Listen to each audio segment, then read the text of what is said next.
या उगसपार गावच्या या मातीमधून 6000 लोकवस्तीचं असणारं आमचं गाव आणि या 6000 लोकवस्तीच्या गावामध्ये एक 8 महिन्यापासून आजतागायत एकही ग्रामसभा या ठिकाणी ग्रामसेवकनी घेतलेली नाही आणि हे जे काही गावामध्ये सावळा गोंधळ चालू आहे, सर्व भ्रष्ट मार्गाने चालू आहे। या ठिकाणी ग्रामपंचायत आता निवड झाल्यापासून नवीन या ठिकाणी एकही ग्रामसभा या ग्रामसेवकांनी लावलेली नाही आणि 50 लोकांच्या अंधारामध्ये सह्या घेऊन या ठिकाणी ग्रामसभा दाखवली जाते आणि परस्पर असे बोगस काम करून, उदाहरणार्थ अंडरग्राउंड नालीचं बोगस मार्गामध्ये अर्धवट केलेलं काम पूर्णपणे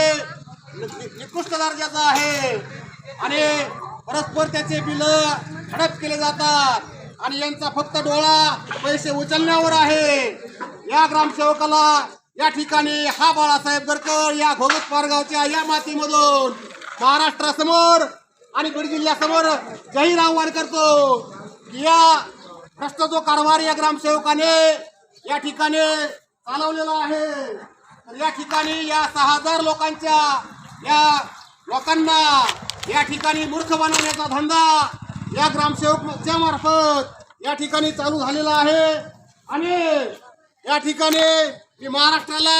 लाईव्ह या ठिकाणी सांगत आहे की हा जो घोगसपार गावच्या या 6000 लोकांच्या या ठिकाणी या गावामध्ये हा जो अंधाधुंद कारभार या ठिकाणी चालू आहे, तर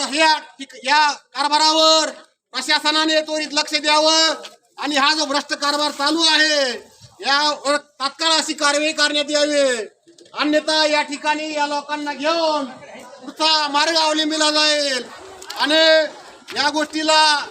जो काही समजा आता अंडरग्राउंड नालीचं अर्धवट केलेलं निकृष्ट दर्जाचं काम आहे, त्यामध्ये घराचं पाणी सोडणं आवश्यक होतं, परंतु